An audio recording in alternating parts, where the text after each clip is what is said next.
শ্রমিক তার ওয়ার্ডে লিফলেট লাগানো হয়েছে, একটা স্টিকার লাগানো হয়েছে, একটা মাদ্রাসার হোক, স্কুলের হোক, একটা প্রতিষ্ঠানের হোক আর নির্বাচনের হোক, যদি লাগে তাহলে সে এখান থেকে ডুনিহাট দেবে, ডুনিহাট কিন্তু প্রচার হলো, তাই কিনা ভূমিকা রাখে।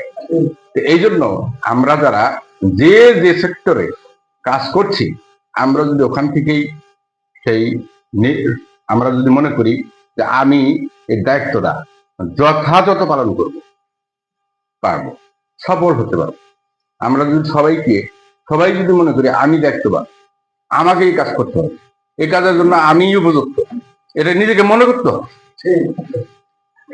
আমি শ্রমিক, আমি ভ্যান শ্রমিক, আমি একজন কর্মী, আমি পারবো বাংলাদেশ জামাত ইসলামীকে দাড়িপাল্লা মার্কায় ডিমলা ইউনিয়নে বিজয়ী করতে। আমার দ্বারা সম্ভব। আমি ভ্যান চালাইতে কি হয়েছে, আমি বলিষ্ঠ কর্মী, আমি বলিষ্ঠ নেতা। যে যে দায়িত্ব পাবেন, যাকে যে দায়িত্ব দেওয়া হবে, ওখান থেকে যদি আমরা সুন্দরভাবে দায়িত্বগুলা ওইভাবে পালন করতে পারি, ইনশাল্লাহ আমরা আগামীতে আরো সফলতা করতে পারবো। আল্লাহ তাআলা আমাদেরকে সবাইকে যে যে দায়িত্ব পাবেন, দায়িত্বগুলা যাতে যথাযথভাবে পালন করতে পারি, এই আশাবাদ ব্যক্ত করে আমি আমার সংক্ষিপ্ত আলোচনা এখানে শেষ করছি। আসসালামু আলাইকুম ওয়া রাহমাতুল্লাহ।